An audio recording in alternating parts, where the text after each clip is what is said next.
So hey Dermot, we've talked on Skype, Messenger a little bit back and forth, and you've shared with me a couple of your interviews that you've had online. And I want to have a talk with you because your story is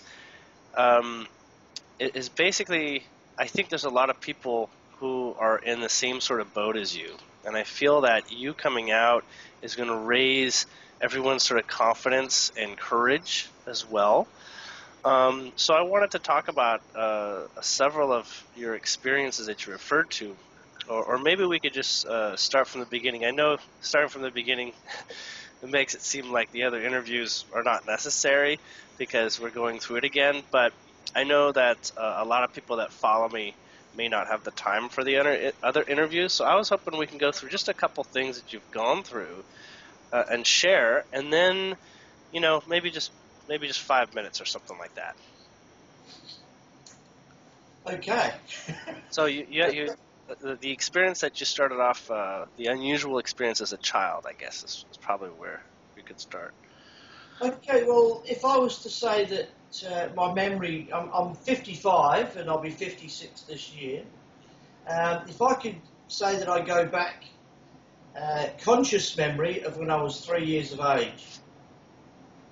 And we lived in the northwest of England at the time, before we emigrated to Australia.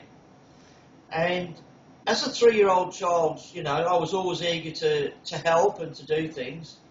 And I had 2 baby sisters, so that, you know, there's about 4 years between the 3 of us. And Dad was wallpapering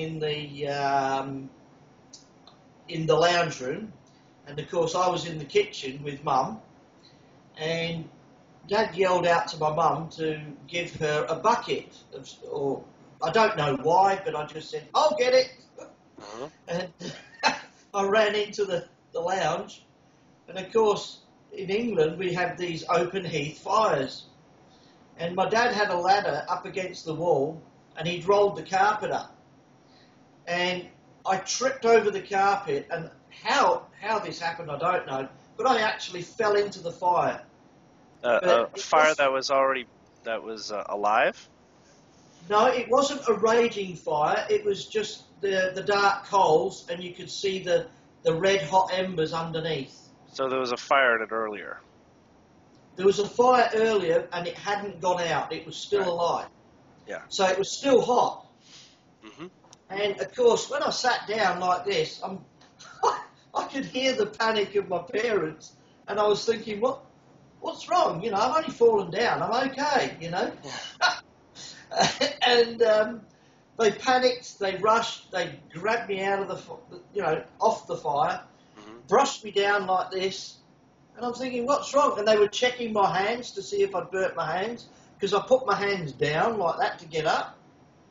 And you're literally sitting on... And I was just sitting there. It would have been a few seconds, you know, and thinking, well, what's the big deal, you know? Yeah. It was kind of strange, really strange. But consciously, I was thinking, what's the problem, you know? So when I got up, nothing was wrong. There was no burns, no nothing. So I knew, you know, way back then, when you look back, I knew then something was different. And I was only talking to a friend of mine in Ireland last night, and he asked me a similar question. How far back can you remember? And I said, well, I can actually remember further back than 3 years of age. I can actually remember my mother changing my nappy, believe it or not. The old cloth nappies back in the 50s. Yeah.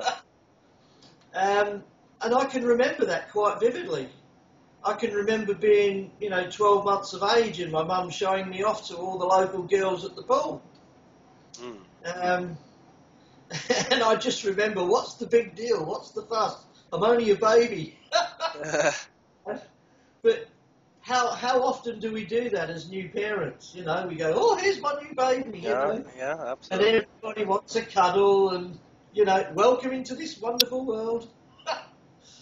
So you don't really have an explanation for why your memories are above average in terms of your capacity to remember that, right? Because as we know, most people do not have an ability to remember younger No. than the age of 4 or so.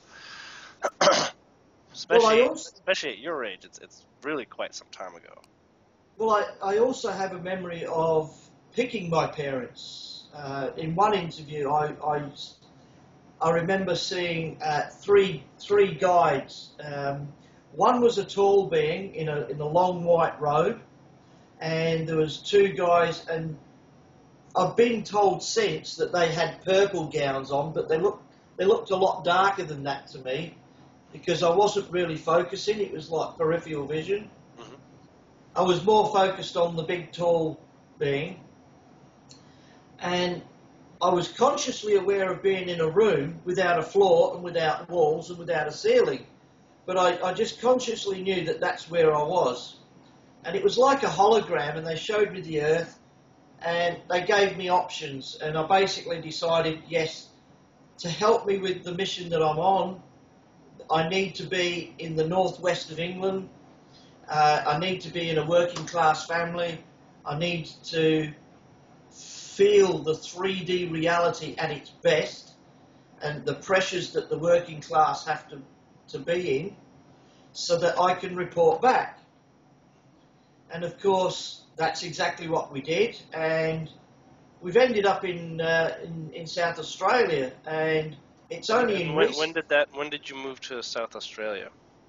Like, how old in were you? 19 I was 9.5, and it was 1969. Okay. So I've been in Australia, or Adelaide, for 46 years now, and it's only in recent times that I've actually realised why. Now, the Adelaide Plains, between the sea and the Adelaide Hills, you've basically got the metropolitan area north to south. Okay. It's like a corridor, and it's very crystalline under the clay soil. And then it leads up to the Flinders Ranges, which is a beautiful area of South Australia. And that's where the ancient Aborigines used to roam. Okay. And I've recently, in the last couple of years, been in touch with Stephen and Evan Strong. Yeah, I'm And not familiar with them, but go ahead. well, basically, they're getting archaeological evidence on the ancient Egyptians and the ancient Aboriginals and how they met. And there's a huge story there. I won't go into it now. So that's But their research. that's their research, that's their evidence, and they're presenting it at the moment. Okay. And there was a link between me and them through a third party, and again, that's another story. So I won't go into that just right now, but Okay. it all seems to fit into place, why I was brought here. And we were only discussing last night that it seems to be that people like yourself and Tolek and Ray and a lot of other people that are actually experiencing, whether it be in the higher dimensions or whether it be physical, that's not my role. My role is to connect people and to spread the word, but also to hold the light until such times as we're ready as a human race to actually go out there and explain what's going on. Mm-hmm. Now, how do I know? I've got no idea. I think what it is, I'm getting a lot of downloads into the head constantly, and I can't make head or tail of what's going on. And then as I speak, it just flows. It feels natural. Yes. It feels natural. I'm very familiar with that, and that is definitely how we sort of channel ourselves or channel data through ourselves. Yes. Yes. So, who are the two people again? The Strongs that were Yes.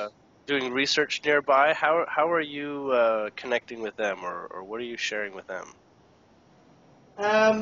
Well, if I could shorten the story very quickly, Okay. Not only was I researching on the spiritual side or the UFO side, I was also researching the, you know, the reality in our world as we speak. And I actually went to see David Icke here in Adelaide when he came to Australia. Hmm. And I sort of followed that for a little while, but then I was tired of the negativity. I was tired of the same old story. I wanted to find out from the heart what's really going on. So then I decided to look into other areas. Now, whilst I was doing that, I made contact with a guy that worked for David Icke called Mark Windows, who worked at the People's Voice. They've now disbanded, but I contacted Mark and said, Stephen and Evan are doing this amazing research. Are you aware of it? Can you put it on your show? And he said, well, send me some stuff and I'll get back to you. So in the meantime, I contacted Stephen and Evan and I said, how would you guys like to, because I saw them speak with Alfred on Alfred's show, and I said to them, would you like to have the David Icke connection? And they said, oh, yes, please, get it out there, because the elders here, the elders of the Aborigines are actually pushing them now to tell the story. So they're actually involved. They're actually involved, yes. I see. Now, Stephen and Evan, to cut a long story short, Stephen used to be a teacher at university and in the New South Wales high schools. And he used to write the curriculums, and he found that a lot of what he was writing was not necessarily true. And because he felt compromised, he had to make a decision. Do I follow my heart or do I follow my job? Well, he followed his heart, and because it was, Aboriginal studies and what have you, the elders got in contact with him, and the rest is history. And so those books were able to be published and be used. They were not exactly suppressed for being inaccurate to the old story.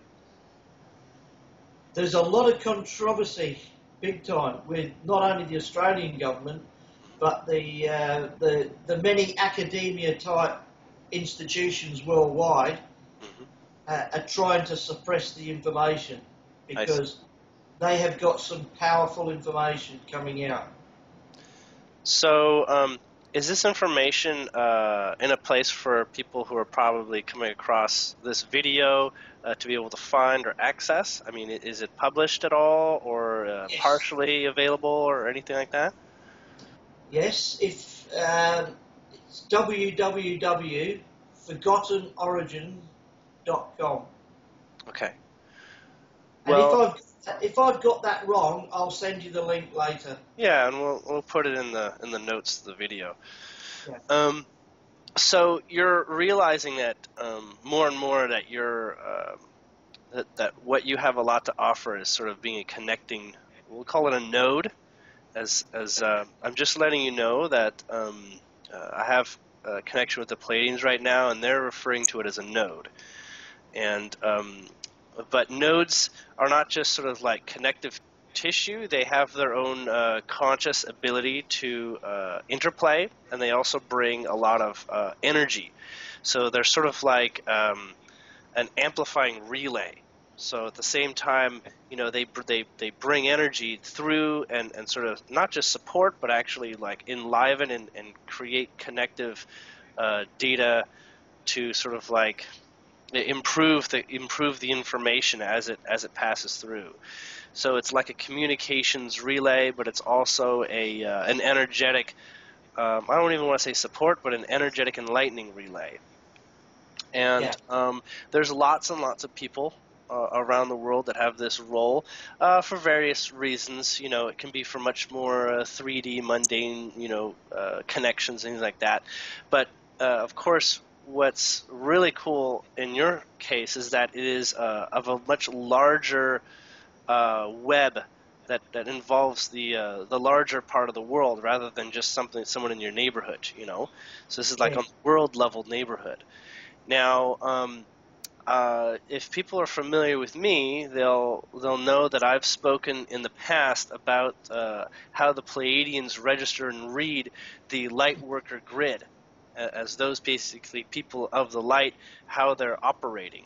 And it looks a lot like, when you look at the Earth, when you look at cities and the little dots of light, they give me a visual of that.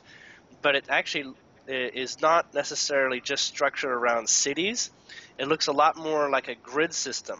And so I see like lines that connect and all this, and it looks a lot more like geometric shape, like a really advanced, 100-sided, sort of ball with all these Yeah. connections. It's kind of looks like the Epcot Center. I don't know if you're familiar with that, No.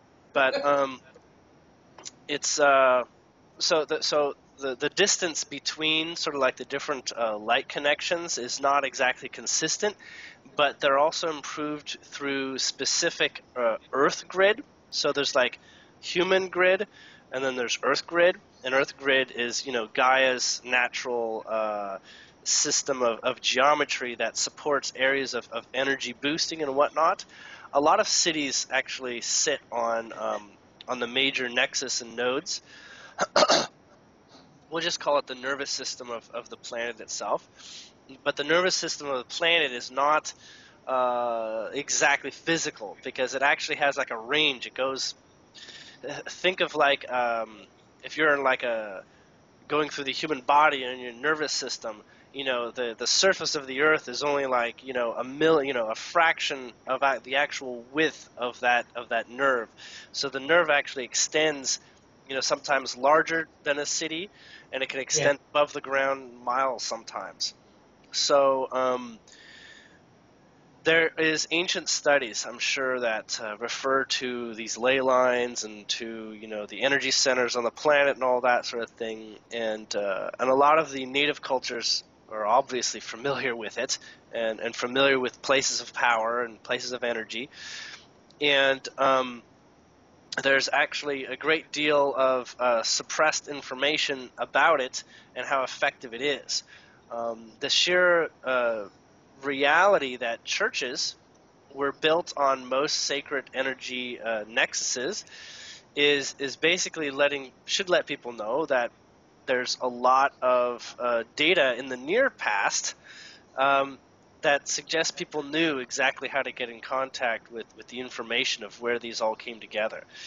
Now, you're probably familiar with those who do research that do dowsing, and they douse for the ley lines, so they use dowsing rod divination tools, and Yes. they track the lines and the points of power and stuff like that.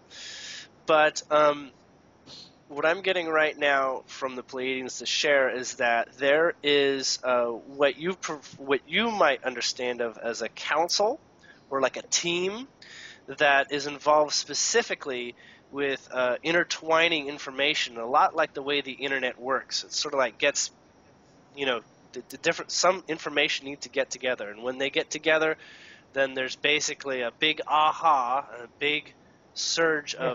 of progress, you might say. Yeah. You're involved kind of like I don't like the analogy of a spider, but you're on the web basically connecting and building this web and connecting these elements. And it takes a human consciousness to make it act very quickly. Gaia is intelligent, Gaia is very conscious, but she's invited people to support and light workers to work on these energy spaces and to connect energy spaces and connect work that's being done all around.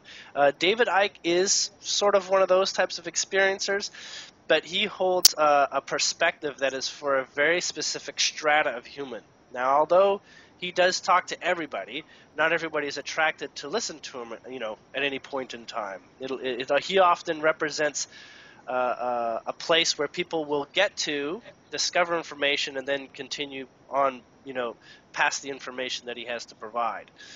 But regarding the sort of webbing of information and data, I would say that in the past several years, you probably would have been going crazy wanting to make this happen more and more. You probably would have gotten so much like insight to say, oh my God, this has got to take off. I feel it is taking off. And of course, wanting to be in a way that say, I have unique perspective to offer and bring that together. Right? Well, it's funny you should say that, because up until the age of 50, I had no clue whatsoever what was going on. I was like everyone else my age. And then the last 5 years, it's been so quick. It's been, whoa, it's hit me big time. And I think where it started, and I said this to Sam Muggsy as well, it started when I had a double hernia working in the warehouse. So I was off work for some time, and when I finally got back to work, I was going on this journey of research, and I was going all over the place, and I was learning as much as I could, but I didn't understand why. I just had this sudden urge to switch the telly off, get on the computer, and just search. Every single day. It was like a obsessive, yeah. It's obsessive, yes. So, and then when I got to this certain point, I thought, oh my God, I need to tell someone. And I'm thinking, what do I do? What do I do? So I contacted Alfred, and it all started when, and this is like years later, last July. Okay. I just, now, you're going to think this is crazy stuff, but okay.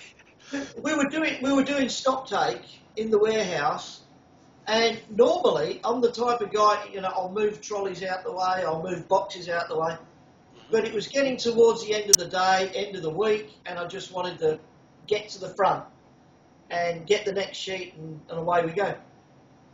I tried to step over a box, and it flipped up behind me, hit me in the backside, and without a word of a lie, I felt like a gentle hand on my back, and it pushed me. I fell over, and I broke my arm, right across here. And I smashed the elbow, and the bone came out and everything. Now, that was last July. I'm fully operational back in the warehouse. I'm fighting fit. But for a while you weren't. But for a while I wasn't. Now, all this time I was telling Sam, and she said, they're trying to get your attention because you're not paying attention. She said, if you don't behave yourself, you'll have another accident. And I went, okay. No need for another hernia, no need for another accident, yeah. Yeah, and I don't want to do that at my age. So I spoke with Alfred, I've spoken with Sam, and I contacted Peter Slattery here in Australia.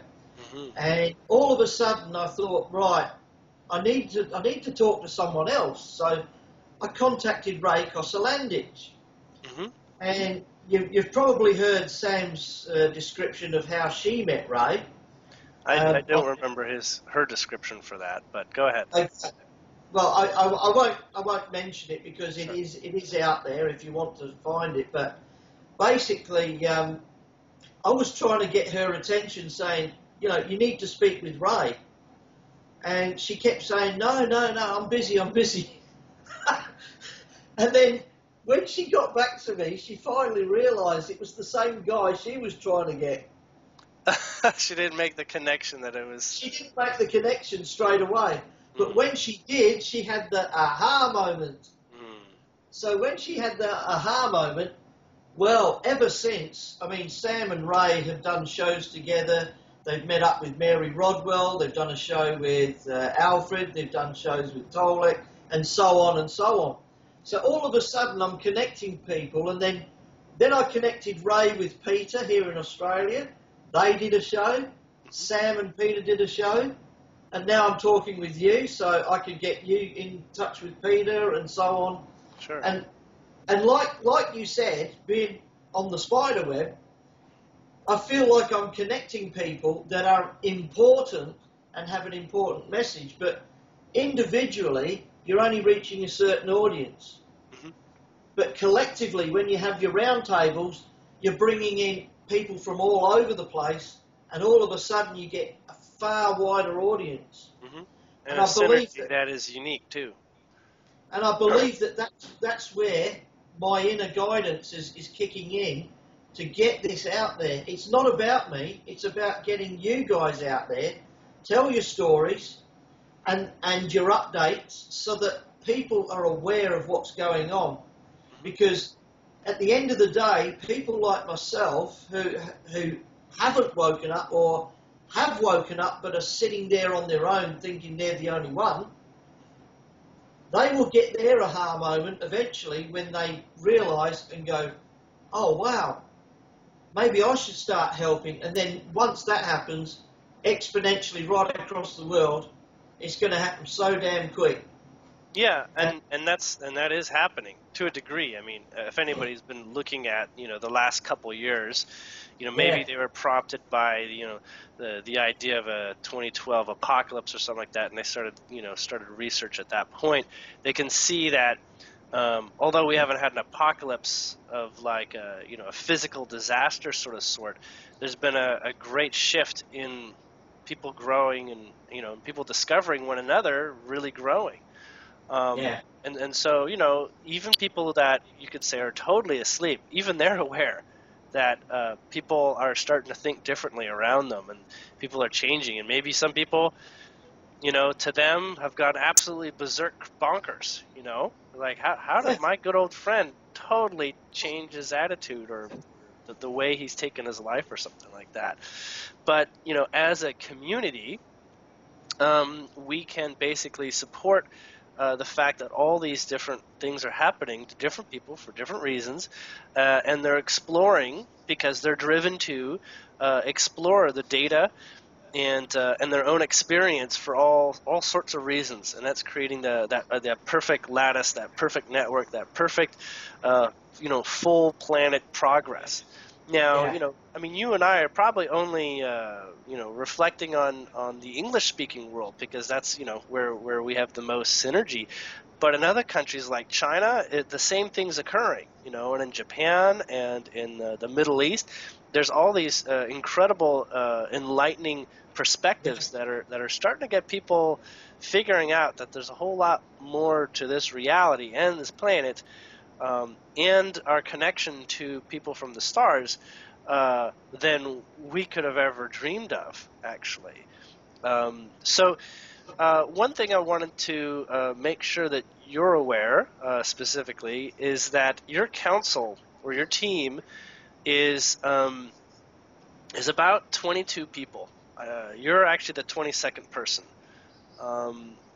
This group communicates with you a lot more viscerally in your dream state, so when you're sleeping. So you have a great deal of let's just say briefings and whatever, and helping yeah, you get a bigger picture. So you're sort of going to the classroom, at the operation table, when you're dreaming, and you set out during the day to research so that your mind can get a hold of basically making sense, because your mind is the part that's behind, right? So that's why you don't necessarily yes, remember your dreams as well. So your mind is the one that's sort of like catching up. So from the broader perspective, you say, let's set out a plan you know, for his mind so that we could begin to sort of, connect, Dermot's memories and sort of, see that synchronicity come together. But your dreaming spaces, I would say, should be pretty deep these days, as in you get like some yes. deep sleep, maybe even like hard for your alarm to wake you up kind of deep sleeps. Um, I'm pretty much like that all my life. okay.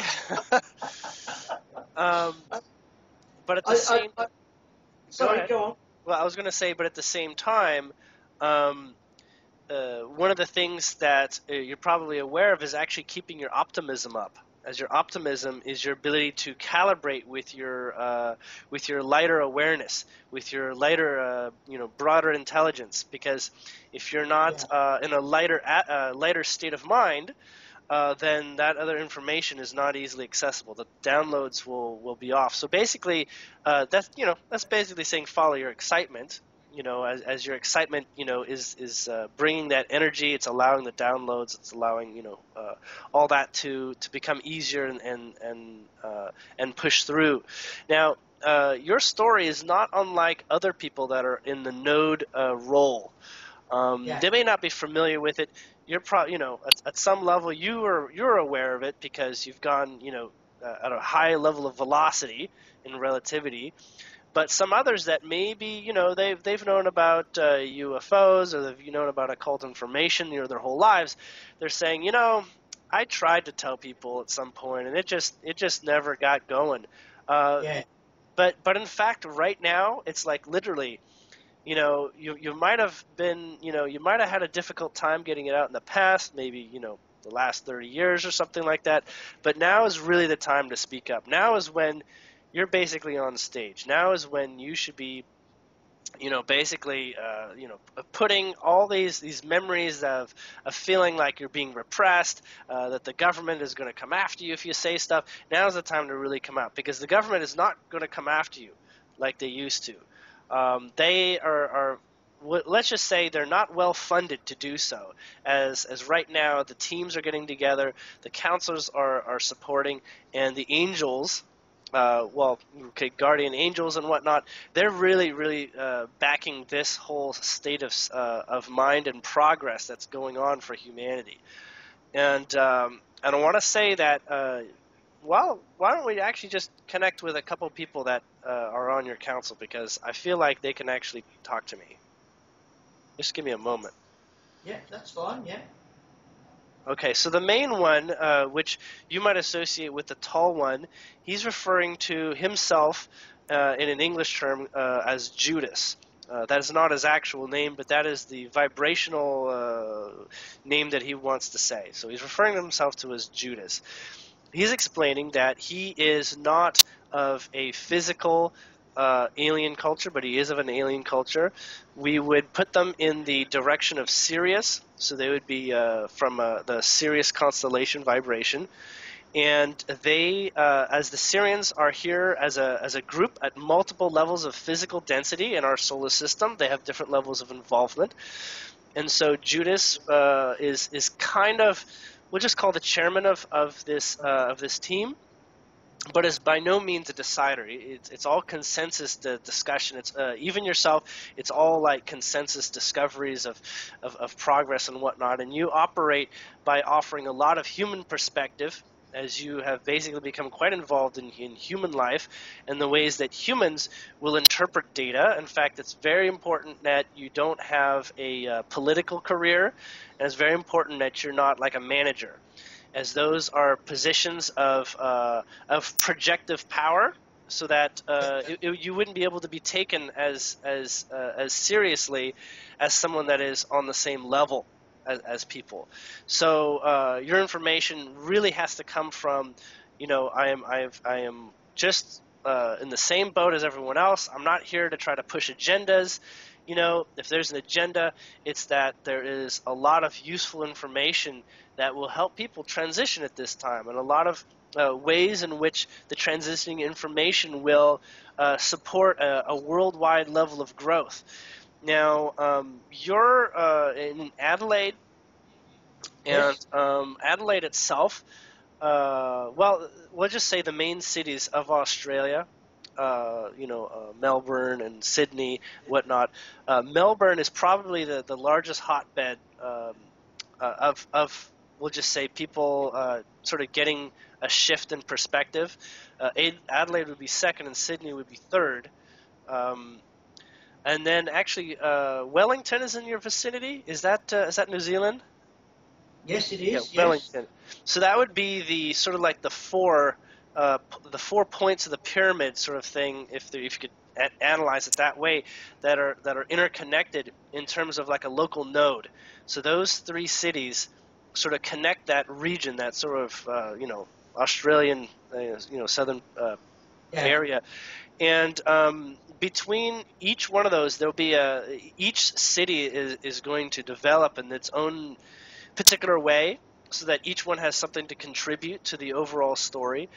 And this involves connections with the native families, as well as with the political side of information, because the politics is sort of like where it's not politics, but it's the vibration of how people are in positions to share information on a large society sort of scale, right? We call it like news. Well, we'll even call it the news network, like like television and politics, because they're the ones that talk to people, right? A large scale. So essentially, the workings and the developments under at the underside, which is like where you are and others, they're basically causing a vibrational shift. This isn't like you have data. It's not like you're going to go to your local politician or something like that. This data is simply going to be so clear, and so many people are going to be perceiving this, that it's going to be requested. It's sort of like, hey, enough of us have seen aliens now. It would be a good time for our larger audience to start understanding that they're not alone. And so politics is going to be changing by the end of this year globally. It's going to start with the United States, the politics and the way in which data is shared and repressed. We'll just say repression is going to be taken away. Conspiracy theorists and all these people that have wanted to share intense information, that's all going to actually get a chance to be taken a bit more seriously. We're not going to say that it's going to become mainstream media, but there's going to be a realization that it can actually serve business in order to create function. It's almost like this information is financially relevant for almost like economical reasons.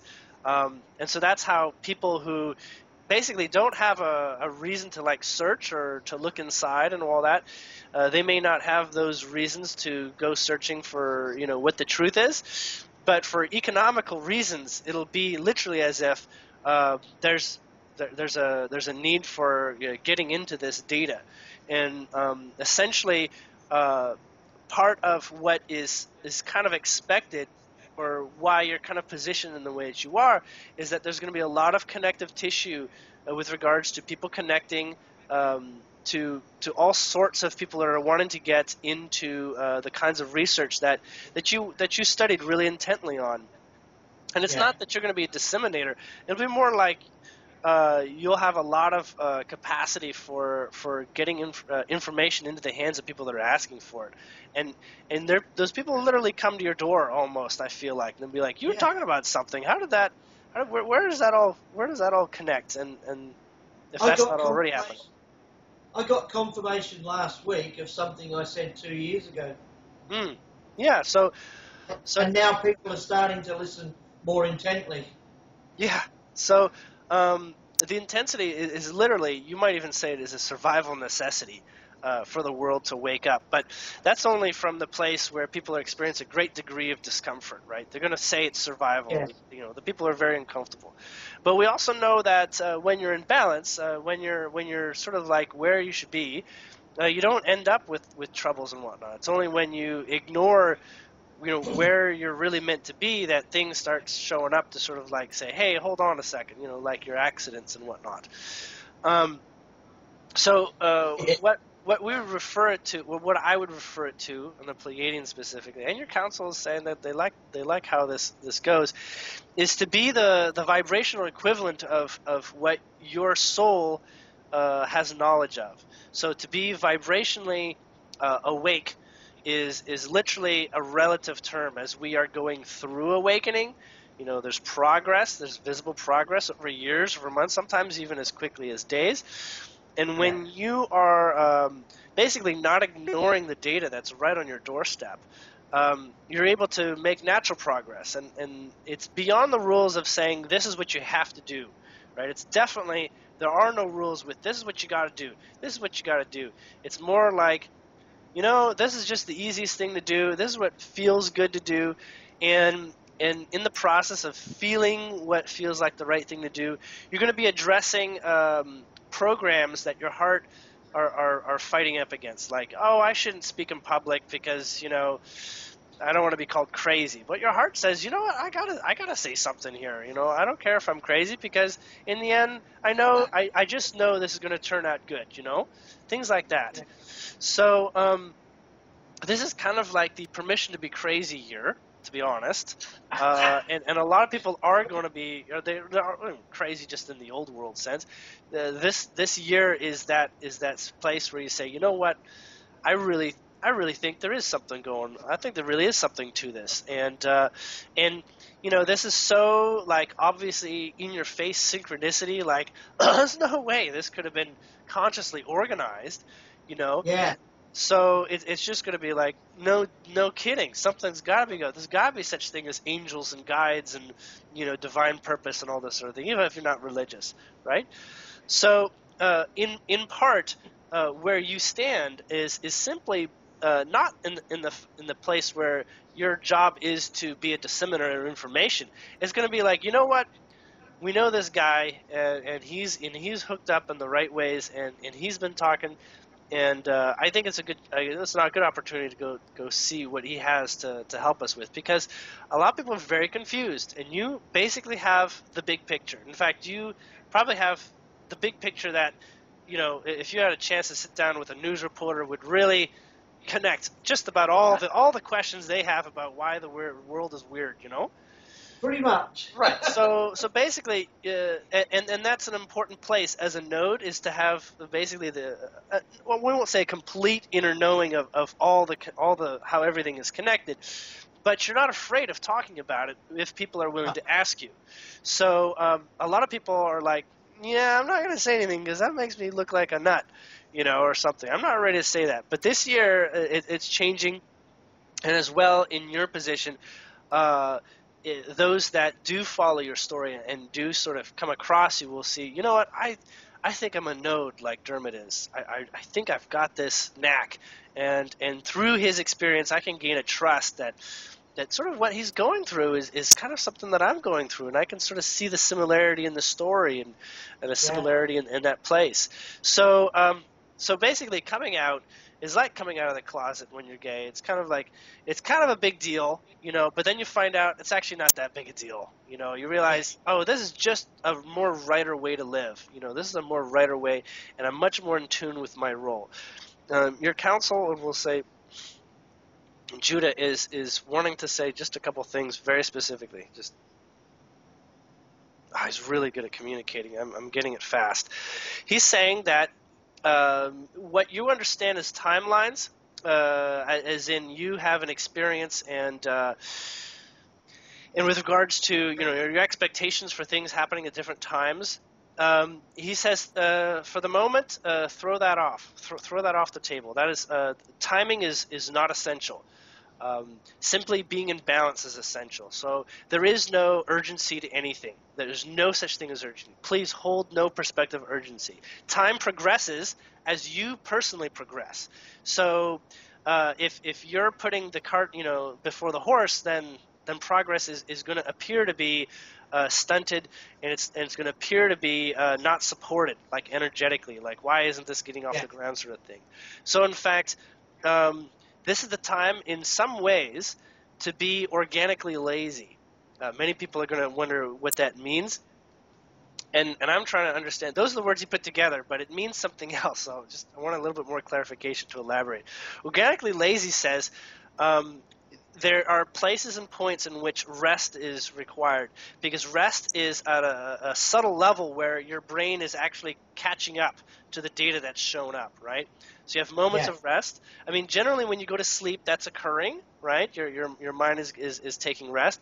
But there's also, like, over the process of days and weeks, you might have nothing going on because you're basically coming to rest. You're kind of like allowing your mind to sort of like knit the data that you've gotten together and let it sort of coalesce into something that's actually a clearer image and something that feels more grounded to work from. I mean, obviously, we could tell the story to a reporter and he just won't even know where to go next, right? He'll be like, where do I start, But, yeah, right. I can resonate with that. Yeah, you can see that. Not that you won't you're actually in your vibration, according to Judas, is that you've already tried to figure out how you would talk to people like reporters or people that want to interview you. And pretty much what they're doing right now with you is establishing the contract, which is basically saying, you know, I'm up for doing this, but only under these conditions, because there's lots of ways in which people investigate in order to basically deal with their fears, actually. And they will basically try to get you to solve their fears, but that's actually, your counsel is saying, is that we don't want them to come for the sake of resolving their fears, as in you're sort of like some sort of hero that, you know, takes care of them by answering all their questions and doesn't get them to think. So so in part, in fact, you're beginning to talk with individuals that already are on what you would call a spiritual path, or already on the enlightening path. But slowly but surely, you are building up a realization of how you like to talk with people. And in fact, we'll just say you, relative to most people, your book is very open. Like, you have a very large range of personalities and individuals and experiences that you're ready for. But in particular, you're still wanting to, and the group is still wanting to make sure that the people that come to you will lead to an energetic effectiveness, an energetic intertwining that creates grassroots shifts and significant shifts.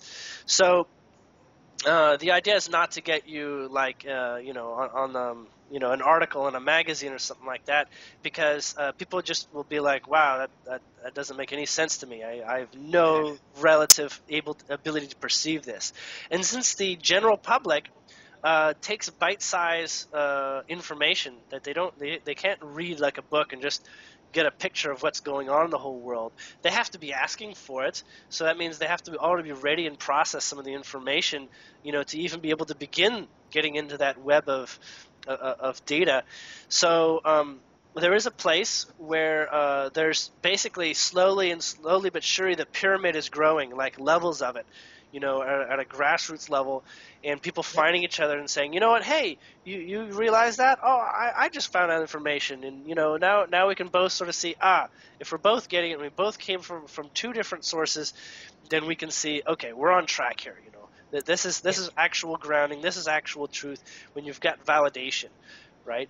So in many ways, your work progresses as the global community of validation occurs.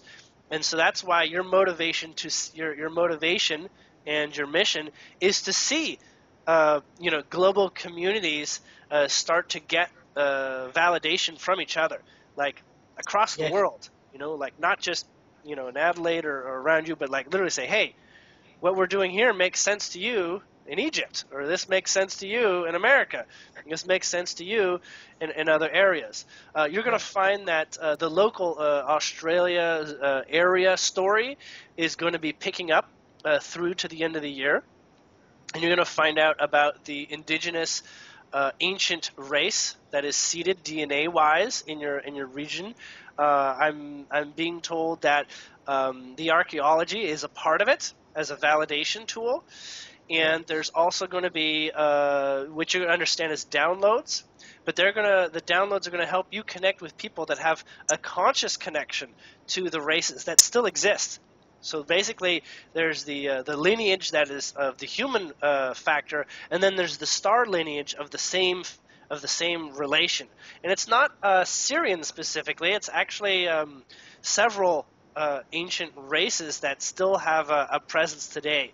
And essentially, they are ones that are going to be more and more involved in explaining how world history really developed, and discuss exactly why there is even a purpose for seeding, and why there is even a reason for us even having an interaction with star beings at all, and why are they even coming? Because one of the things they're aware of, and Judas is trying to explain, of why they don't just show up and just start talking with us. Why don't they just land ships and all this and just start having a conversation with us? Well, it's because there's literally, we feel they're too foreign. If we don't realize that they are actually in our blood, right, that they're actually part of family, then there's going to be a real ease to reject what's coming forward, and there's just going to be just too much distancing, and we couldn't be able to really act as a family, right, in many of those capacities if we don't really see how they already are our family, and how interconnected that happens. So the Australian sector, the region, although there was basically, white man showed up after, only in the last couple hundred years or something like that, because they came down from London or England or whatever as a prisoner system. Those are basically the connective tissue to the white world, right? So if white people had never shown up, there would have been no connection to the global relation, right? So the natives here need to connect with the white people at the same time. It's that they're not meant to be isolated, and so that's where there's a network on the world scale, right? Because if there wasn't white people in the Australia zone, then they probably would have already been, very similar to areas of India, actually, where in India there's a great level of isolation because technology does not connect them very easily. But because of white man's ability to communicate and get out and venture and expand, the native energy, the native cultures, although treated very, very poorly in the past, they're basically going to see the light of why they invited that experience in the first place. They're going to see why they belong on the world scale. When really, many would say we just want to keep to ourselves. In fact, no. This progress, this period in time, they're going to see themselves on the world scale of information. They're going to have their stories, and it's just going to start making sense like nobody believes. I believe you're already familiar with all this information. I feel like I'm just repeating it. Yes, yes, I am. As I'm listening, I've got thousands of questions, and then I've got so much more that I wanted to share, and it sounds to me like I'm going to have to do it later, which is fine. Yeah. So if we want to set up a forum where we can have so if we want to set up a forum where we can have discussions every once in a while, and we can talk about progress in terms of what's come up since the last time. I'm definitely up for that. I feel that your interconnectedness in a very grounded way, and when I mean grounded, that's like a not like foofy way. It's kind of like you actually have experience. You actually speak from a place of knowing, rather than just sort of like maybe this, maybe that. It's kind of like you only talk when the pieces are firmly connected. Yes. And so that is very important for people, because when it comes to discovering new information, they need people who are really, really steadfast and really, really, I don't want to say stubborn, but basically own their information, own their experience, and also own their human nature to realize that they're still growing, that they don't have all the answers, instantly, but Correct. right, but they are connecting over time, and they're not connecting so fast that people can't believe that it's possible, And I resonate with that more so now, because as I look back, I realise I've had this ability all my life. But to get grounded and really experience this 3D density, I've had to live 50 years. And I've had to go through the financial difficulties. I've had to go through being rejected of being a manager. I've had to go through the rejection of doing what I want to do and being put back where I'm supposed to be. Mm-hmm. If you can relate that to, my mind says, yes, I want to do this, but my star people are saying, that's not your mission, over here. Yeah. And I keep coming back to where I'm supposed to be. And it wasn't until these two major accidents at work that basically, and doing the research, that I realised, okay, now's the time to start focusing. And once I started focusing, I started remembering all the experiences that have come through over time. And I guess in the next chapter, I will explain those experiences, or they can watch the other shows and hear them. And I was mentioning one the other day. I've got a, as I turn to go to work, I've got a stretch of 3 kilometres, and it's a dead straight road from my place to the railway line. Okay. And I looked up to my right, and I saw, you know, one of those planes going past doing the chemtrails, and I thought, wow, that's out in the distance, you know, that's a fair way off. And of course, there's trees that line the road, huge trees, 3 to 5 metres high. Halfway down, about a kilometre and a half down the road, I had the urge to look to my right, and without a word of a lie, and I don't know how this happened, but it was as if, as I was looking at the plane, it was right there, parallel to the road, as if it was just above the tree line. Mm-hmm. And I thought, how did it get there so quick? And then I realised the plane is actually magnified, and so is the chemtrail. It was as if someone put a big magnifying glass as I looked to my right, and there I saw it. And then, obviously, I'm driving, so I have to focus back on the road again. Yeah. And when I got to the 3rd kilometre by the railway line, I looked to my right again to have a look to see where it was, and it was back to where it was originally. And I thought, hang on a minute, if it's going in a line like that, in a straight line, why has it all of a sudden come close? Wouldn't it mean that the chemtrail goes like that? No. I just had a quick zoom in and zoom out as I was driving. Now, how weird is that? But you see, these sorts of things are happening all the time. So you see how that you have basically, I don't want to say powers, I want to say experiences that have a meaning behind them. Yes. Right? And so you can see that on one level, if you look at it symbolically, it's meant that you have a degree to or an importance to focus on chemtrail information, chemtrail planes. It's kind of like it's going on out there, but it's meant to be a little bit closer in your awareness, perhaps even in your study. So you may be coming across information that guts out more information about that sort of phenomenon, that experience that people are having trouble with as well, right? As you know, chemtrails are a very, very fearful thing for people once they begin to hear about them, and they can get very up in arms about it and feel very helpless because you can't do anything about it, it seems. Yeah. So you're in that place. I sense that you're going to begin finding information show up to get to more of the bottom of that story, maybe in ways that haven't been talked about. Well, it's not just that, Julian. I mean, you know how we've got a mouse and you've got a scroll button here? Yep. Right? It's on the table right next to me. Right? I've got a jar of salsa dip in this hand and I've got some cracker biscuits in this hand. Right? Yeah. Now, I've just finished scrolling on the screen and I picked up the cracker biscuits and I'm going like this. And just as I'm putting it to my mouth, the screen sort of moved a little bit. Now, it happens quite a bit, so it didn't sort of bother me at the time. But then, all of a sudden, it moved the page right up. And I'm thinking, it scrolled on its own.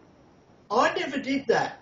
And I thought, okay, it's the people spying on us, and because I was where I am now, out of earshot of the family, I yelled a profanity at the screen and I said, "You so-and-sos." And then all of a sudden, I got this tingle all down my body, and then I went, "Oh my God, I'm sorry, guys." And I realised it wasn't the bad guys. It was our star family. It was your team, yeah. They were getting my attention. And as soon as I said I'm sorry, I thought it was the other guys. I dipped my salsa dip, and I said, "If you forgive me, give me a sign." And as I went like this, the screen went And I went, oh my God. You know, it was like, thank you. Very I good said, confirmation, yeah. where do we go from here? And they basically downloaded heaps of stuff after that. But, wow. And these are sorts of experiences that I go through on a regular basis.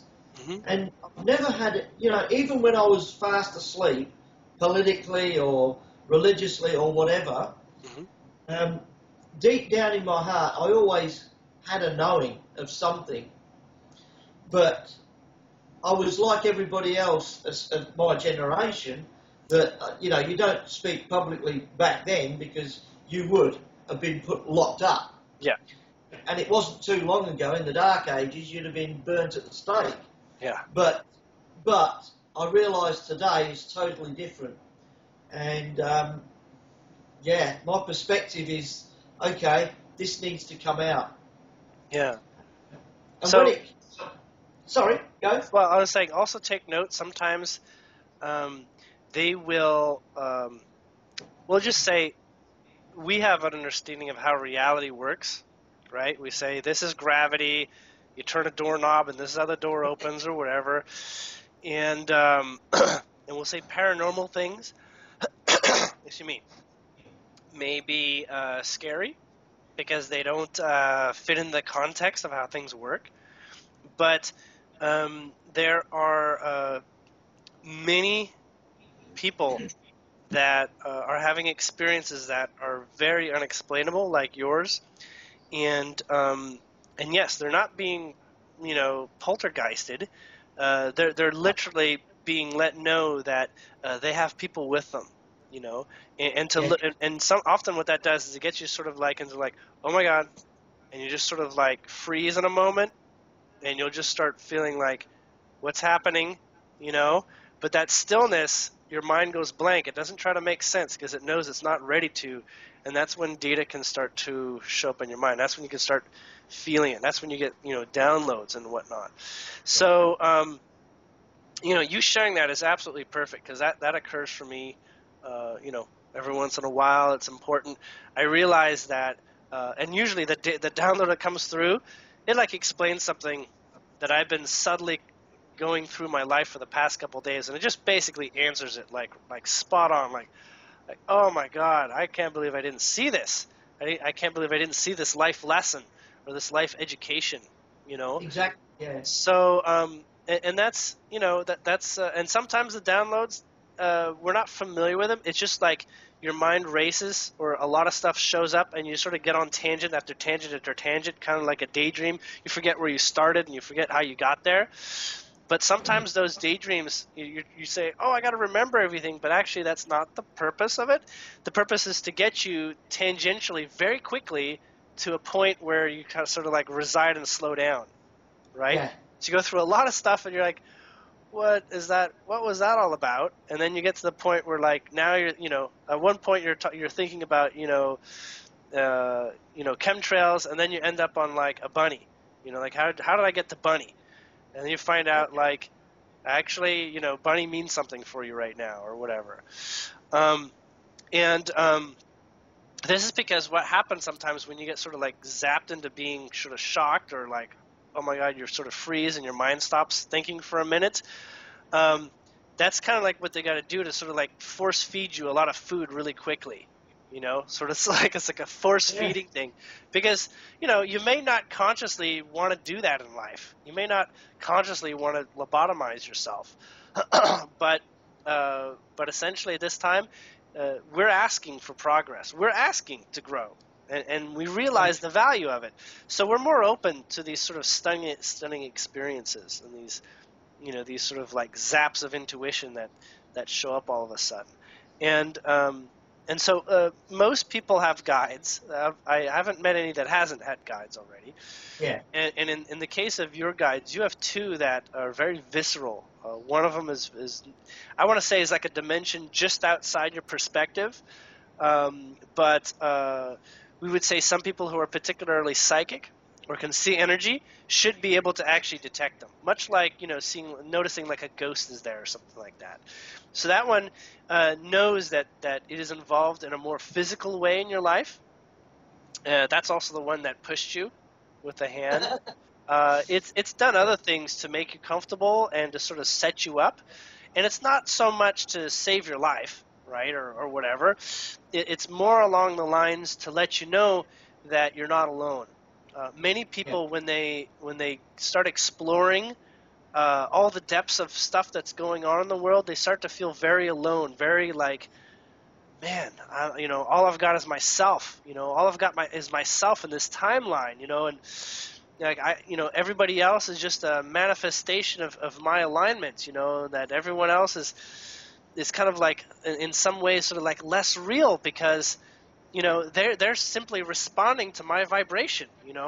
So in some ways, depending on how I am, I'm puppeteering other people to bring me experiences. And so it feels it can feel disconnected. So what happens is you get these, you might end up with these guides that start to really give you a physical experience and say, no.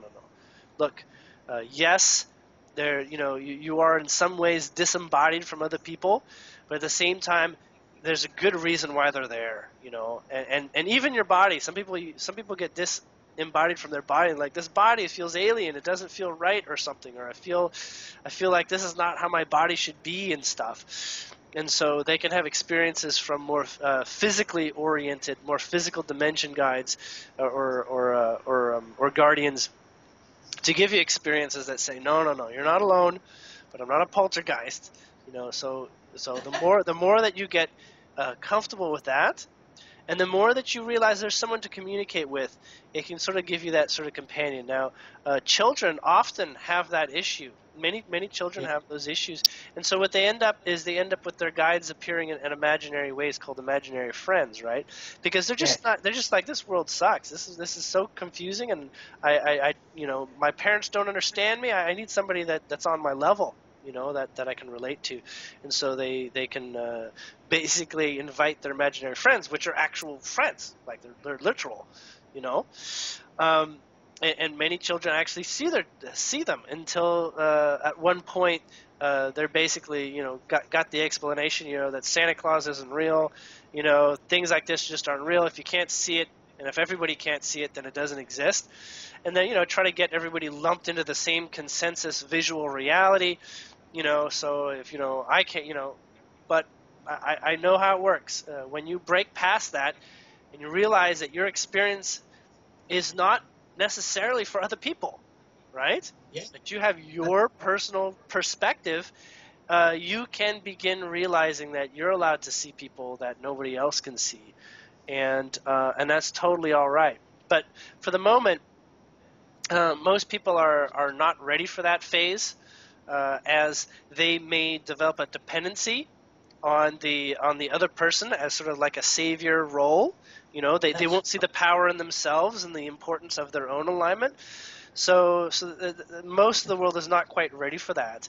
But I want to say that a lot of the ancestor spirits are easy access to indigenous cultures that know that they can access them. They might take some substance or something like that loosens up the strength of their mind so that they're a little bit looser. Maybe they smoke something or whatever, or they can do a type of meditation and things like that, and they can bring it. But I suspect that this is going to start to become more credible, and people begin practicing this intentionally themselves. Anyways, there's about a million tangents we can talk on here. Yes, there is, and if I could just give validation to what you were just saying. Okay. In the warehouse, when most of the people have gone home, there's only a handful of people, and I know exactly where they are, and I'll be going down an aisle in an open area, and I can hear my voice audibly, Dermot. And I look round, and the people have actually gone outside, so there's no one around me. I hear my own voice. So that has been going on for many, many years. Okay, so if people are hearing things, they're clairaudient. They must be. At first, I thought I was going crazy, but then I realised when I went to Ireland in 1982, my sister and I met up with my dad's cousin, and he was showing us around where, on this grassy hill, there's an old ruin on top of the hill, and that's where my father and my father's cousin used to play when they were children. Yep. And he said, "Oh, I'll take you up here." And in the ruin, it had like 2 floors, but there was no thatched roof anymore because it what do you call it? Disappeared, for want of a better word. It is no longer. Okay. It had been weathered and disappeared altogether. Erosion. Okay. Yeah. So we walk into this old ruin, and as we're walking up the stairs, I could have sworn that I heard, as if I was walking into a tavern, and you hear glasses clanging, people singing, people talking, some loud, some not so loud. And as I walked up and got up on top of the landing, I said to my sister and to my dad's cousin, I said, "Did you hear that?" And they said, "Hear what?" And I went, "Oh my God, it's happened again." One of those things. What is this? Clairaudience is happening all the time. And I told Peter Slattery, I could hear a tapping on my pillow one night when I was asleep. You can't physically make a tapping sound on a pillow. It's impossible. You won't get that sound, yeah. But I heard it, and it woke me up. It didn't wake anybody else up, but it woke me up. And it's not a case of waking up and you go, you know how sometimes you wake up and you're really tired? I was wide awake. You were very, very ready. I was so wide awake, it's not funny. When I had a Reiki session for the first time, the young girl that did the Reiki session, she was clearing the energies and doing all this sort of stuff. I had no idea what she was talking about, but she put her hands over my feet and she went, "Oh my God, I felt a wave of energy." And as soon as she said that, from my feet all the way through to my head and back again, 3 times I got this wave of energy backwards and forwards. That's similar to a chill. And the hairs on the back of your body, just stood up. And it was like a shiver. I went, "Oh, wow, that's unreal." Mm-hmm. Now, the minute that happened, she said she saw a light come from my third eye straight through the ceiling.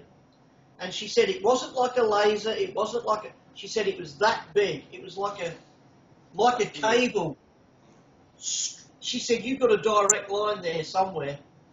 She said it's really, really strong. So all these things, you can't make this stuff up. Well, when you get validation from that, it's very, very powerful. I'm getting validation after validation after validation of all these weird and wonderful things that keep happening on a regular basis. So as a deep grounded 55-year-old now, I start to realise that if I start ignoring all of this, I'm going to get more accidents, and I don't want them. So I have to speak out, and when I do, the downloads that we talked about earlier, when you do get them, I can't make head or tail of them, and my mind races when I speak.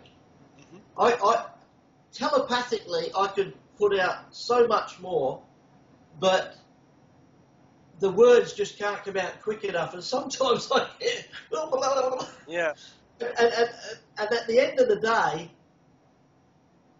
I'm being guided. Like if we're talking about a particular subject, I will talk about that subject in terms they understand, so that then I can then get to the point where I'm coming from and bridge the gap. Yes. So it's like a connector, or a node, as you would call it. Yeah, node I'm, and a bridging, yes. I'm, I'm connecting the worldwide as well as the local, Hmm. because, and it's a natural thing for me to do. And as for people thinking you're crazy, wow, I think I'd be insulted if they said I was sane. Because, and like you said, I've got a counsel around me. Well, Dr. Sam Muggsy couldn't confirm, but she did say I had 26 different star species around me, not all at once, but at given moments, Hmm. give or take, which would correlate with what you're saying with 22. Maybe that's right Well, now. there's 21 around you. Okay. And basically, the council is not fixed either. So that might relate to the different ones that come and go. Kind of like as different specialists Yeah. are required at different times based on where you are at any point.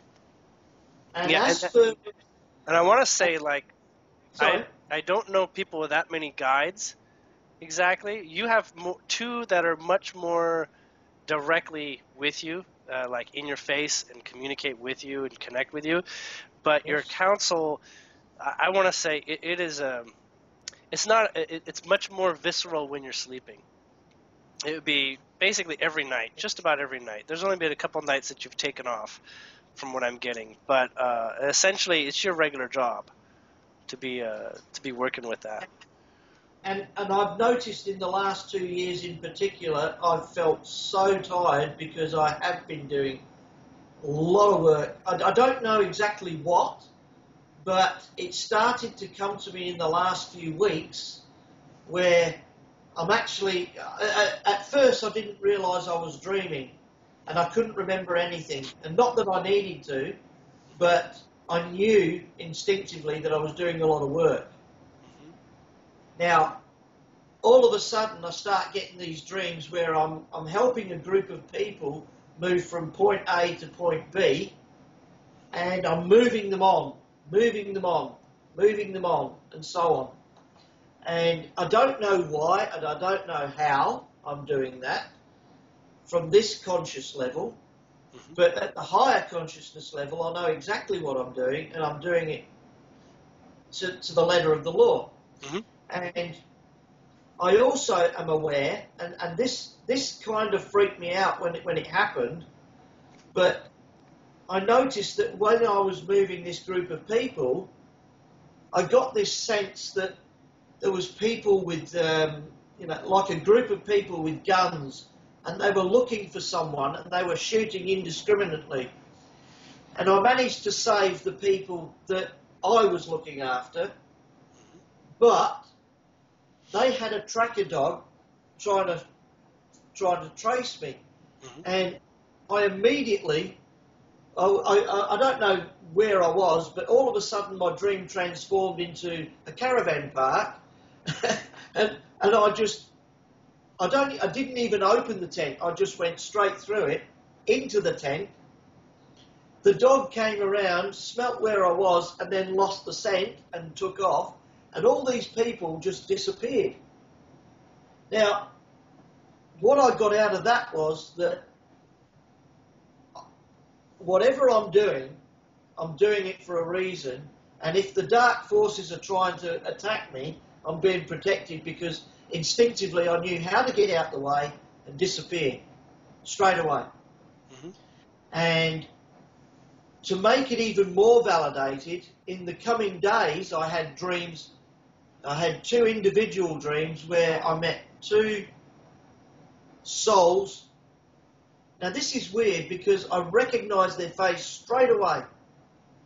But if you asked me who they were, I couldn't tell you. Hmm. Because in this physical reality, I don't think I've ever met them. That's your two buddies.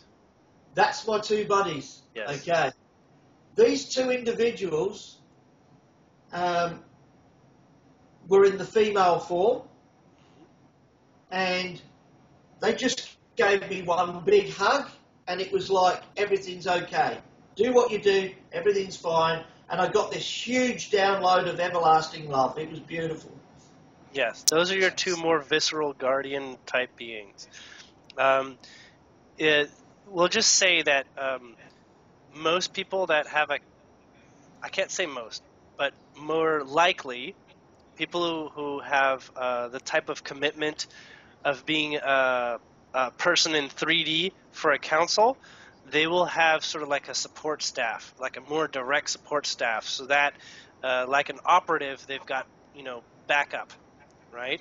So they've got people sort of in, in their ears, directly in their vibration, and also in part, their intent is to keep your energy high, like to keep your vibration up. I mean, their job is to support your level of optimism, like keep your Yeah. morale up. So so they'll bring you experiences, they'll shift your reality. You might even say your life is actually pretty easy compared to what a lot of people might have a lot of drama and a lot of, let's just say, a lot of contrast in their life that can lead to a lot of depression. Yours has been, managed to some degree in order to make sure that your vibrational state is able to do the work consciously, and so that your mind can access that consciously, more and more consciously. That's going to. Can you see that? Yes, I can. Okay. But just if there's anyone out there that's experiencing anything like this, I would just like to point out that I'm not free from depression at all, or anything going really, really bad in your life. But what I have been very fortunate is that I've used music or getting out into nature as tools to get back to where I need to be. So if I'm going through a depressed state for whatever reason, whether it be financial or romantic or whatever, the best way to get grounded is to get the music, get the harmony, back into your soul. Go back out, walk along the beach, get out into the forest, go for a walk. Do these things all the time so you get back to where you should be. I mean, as a youngster, I used to, I must admit, from 20 to 30, I drank very, very heavily, and that's why I didn't wake up. Now, I hardly drink at all. And the reason behind that is because I realised when I was drinking, I was getting very depressed. And I didn't have the tools to get out of it. Right. The ability with your mind to get out of it, yeah. Exactly. So I was playing with the mind, not the heart. Now that I'm playing with the heart, I can get it, like where depression used to be 2 or 3 days or 4 days in a row. Now, if I'm depressed, it's like no more than 2 hours. And I say to myself, enough, I acknowledge that you're there, fine, now it's time to be positive. And you find that the rest of the day will go smoothly. But you can pivot, yeah. You've just got to focus and say, okay, I acknowledge that I'm going through this period, but there's no need to dwell on it, because if you dwell on it, it becomes days, and you don't need that. Yeah, and that takes courage too, because the mind often does, or the ego doesn't want to often admit, that it's got failings or that it's, that it's off. Even when obviously you're depressed, and you can even say you're depressed. It's almost like many people don't want to acknowledge that they are causing the problems themselves, that they're bringing this to themselves somehow, or that there are circumstances that they're meant to go through that are uncomfortable, so that they can see into this. You have to sort of like letting go of that too. But it can take a really conscious awareness. For me, I very rarely get depressed. I want to say that I get depressed on things that I'm confused about, and so by calming myself and saying, okay, let me calm myself first and try to get an understanding that I've gone through this before, and I have the skills to sort out what's going on, but not necessarily just with my mind, but like I know how to calm myself so that I can begin to start listening to extra source information from beyond what my mind is capable of coming up with. So yeah, I want to say I'm not exempt from depression or bad days or tough experiences. I mean, I used to get really depressed when my hockey team would lose a game, Yeah. and and I couldn't quite find a way to get past that sort of thing. Now that sounds Yeah. trivial to some, but when you're about to win the Stanley Cup, it's a big deal. Like Yeah. and not long ago, my team, the Seattle Seahawks, were in the Super Bowl and they lost on basically the last play. And in that position, I can be like, wow, I could really be kicking myself. We were this close. Yeah. But I knew I had, that I could let this experience go. I knew that there was so much more going on than the win. There was those That's right. it had to go through this way. Even though it would have been great to say, "Yay, my team won the Super Bowl 2 years in a row." I knew that there was a humble experience needed to be expounded on for me, and and for Well, I people believe, that like that. well, I believe that we go through these experiences so that it does ground us, so that when people come to us, we've got experience to be able to say, okay, this is how we deal with it. Because all through my life, people have just gravitated towards myself for no reason whatsoever, and just, they've had issues, and I've been able to help them. And I'm thinking, how do I know how to help them? I can't even do it myself. You know? So this is this, and I've always wanted to help people, but I never knew what to do or how to do it. And I suppose I was a little bit worried about that. As you become more aware spiritually, then you realise there was no need to worry. Everything's there. You're being guided. Just maintain the focus, and away you go. And they'll look after you. Yeah. Well, this has been a really wonderful chat, but I've got to wrap it up at this point.